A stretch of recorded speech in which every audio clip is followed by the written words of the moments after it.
कभी कभी दुआ और सब्र ही वाहिद हल होता है। जब बेहद कोशिश के बाद भी तुम कुछ नहीं कर पाते, जब वह सारी चीज़ें बिखरी हुई दिखाई देती है जिन्हें तुमने खुद को तोड़कर समेटा होता है, जब तुम रोते हो और कोई सुनता नहीं, जब तुम पुकारते हो और कोई पलटता नहीं, जानते हो अल्लाह तुम्हें उतना बेबस क्यों कर देता है, ताकि ये तमाम तलख हकीकतें तुम्हें उस तक वापस ले आए, ताकि तुम उसे पुकारो और वह तुम्हारी पुकार का जवाब दे सके, ताकि तुम उससे मांगो और वह तुम्हारे लिए मुआवजे करके तुम्हें बता सके कि कुछ चीज़ें सिर्फ दुआ और सब्र से मिलती है, ताकि वह तुम्हें दिखा सके कि जो कोई नहीं बदल सकता वह तकदीरें भी यकीन से बदलती है, ताकि तुम उस बात को समझो कि बंद दरवाज़ों के पीछे छुपी हिकमतें अल्लाह के अलावा कोई नहीं जान सकता, और ये कि कुछ चीज़ों को अल्लाह के हवाले कर देना ही बेहतर होता है, क्योंकि उसका फैसला हमारे लिए कभी गलत नहीं हो सकता। तुमने तो बस खामोशी से उसके कुन का इंतज़ार करना है, ढेरों दुआएं करनी है, सब्र कमाना है, क्योंकि कभी कभार दुआ और सब्र ही वाहिद हल होता है। मैं अक्सर सोचा करती थी कि अल्लाह मेरी दुआएं कैसे कबूल करेगा। मुझे तो दुआ मांगने का तरीका ही नहीं आता, न अल्फाज ज़ुबान पे ठहरते हैं, न जज्बात बयान करने आते हैं। टूटी फूटी सी सदाएँ, आधी अधूरी दुआएं। मुझे तो ये भी कहना नहीं आता कि या अल्लाह मैं तकलीफ़ में हूँ। मुझ में तो इतनी हिम्मत भी नहीं रहती कि ये कह सकूं कि या अल्लाह आपके बंदों ने बहुत दिल दुखाया है। ये जार जार बहती हुई आँखें और ये कपकपाती हुई ज़ुबान तो कभी कभार उतना भी मौका नहीं देती कि कुछ मांग सकूं, मगर फिर भी अल्लाह हर दुआ सुन लेता है।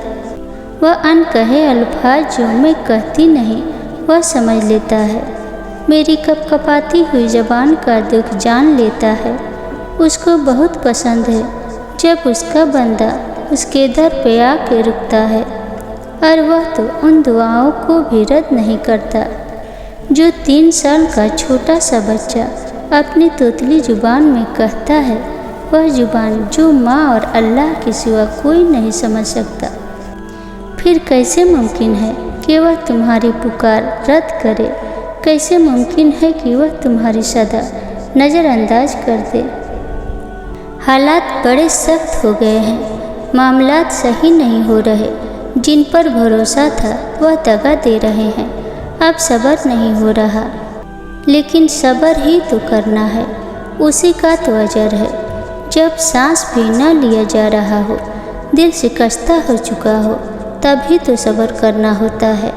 मेरी मानो थोड़ा और सब्र करो, वह वक्त बदल देगा, हिम्मत न हारो। वह कहता है कि मैं अपने बंदों को तन्हा नहीं करता, तो बस यकीन के साथ सब्र करो। जानते हो अल्लाह अल-जब्बार है, वह टूटे दिलों का मालिक है। बेशक तुम कितनी ही तकलीफ़ में क्यों न हो, जब तुम्हें लगने लगे कि हर रास्ता और हर दरवाज़ा बंद हो चुका है, जब टूटी जात के साथ सांस लेना भी मुहाल हो जाए, अगर तुम्हारा दिल किरची किरची हो गया है और तुम्हारी रूह पता पता बिखर गई हो, आखिर में वह सब जोड़ देगा, ऐसे जैसे टूटा ही ना हो। बस उसका दर हमेशा खटखटाए रहना, भरोसा और उम्मीदों का दिया हमेशा जलाए रखना।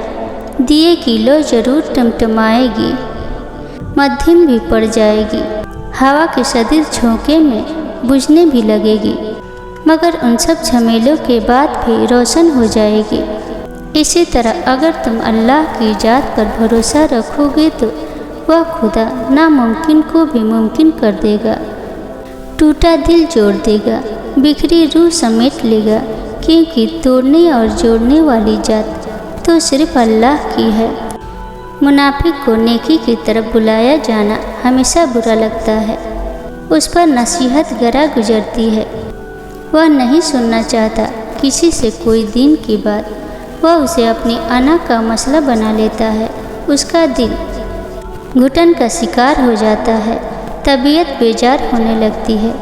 मुनाफिक और मुखलिस मोमिन हमेशा बेवकूफ़ लगते हैं। अल्लाह के दीन की खातिर अपना माल, आराम, प्रोफेशन या जान कुर्बान करने वाले बेवकूफ़ लगते हैं। लोगों का मुहासबा न करते फिरो, ये काम उनके रब पर छोड़ दो। तुम बस अपनी तरफ तवज्जो दो, बस अपने आप को देखे। आपसे लोगों का सवाल नहीं होने वाला कि लोग क्या कर रहे थे, कितने गुनाहों में मुब्तला थे। नहीं, आपसे आपके बारे में पूछा जाएगा कि आपने क्या किया, आपने कहाँ तक कोशिश की। कौन कहता है कि दिन पर चलना बहुत आसान है। हर तरफ फितने हैं, हर तरफ से शैतान वार करता है कि किसी तरह अल्लाह के बंदे को अल्लाह से दूर कर दे, उनसे कुरान जैसा अजीम मौजा छीन ले। लेकिन जीत किसकी होती है? कोशिश करने वाले की, जो बस चलता रहे अल्लाह की राह पर। गुनाह हो जाए तो रो कर अल्लाह से माफ़ी मांग ले। अल्लाह की राह पर चलने के लिए शर्त सिर्फ यही है कि बस कभी ना रुके, इखलास के साथ चलते रहे। कम अज़ कम जब हमें मौत आए तो हम राह हक पर हो। कौन खुश नहीं रहना चाहता, लेकिन खुश रहने के फन से ना आशना होने की वजह लोग खुशियाँ नहीं समेट पाते। खलील जबरान कहता है कि हर हाल में खुश रहा जा सकता है, और अगर तुमने हर हाल में खुश रहने का फन सीख लिया है तो यकीन कर लो कि तुमने ज़िंदगी का सबसे बड़ा फन सीख लिया है। खुश रहना परेशान रहने से ज़्यादा आसान है, लेकिन उसको सीखने से पहले आपको उन वजूहात का इल्म होना चाहिए जिनकी वजह से लोग अमूमन नाखुश रहते हैं। पहला, इंसान खुश नहीं रह सकता जब उसे वह कुछ मिल रहा हो जो वह चाहता नहीं, और वह कुछ नहीं मिल रहा हो जो वह चाहता हो। दूसरा, दूसरों में दिलचस्पी न लेने वाला खुश नहीं रह सकता।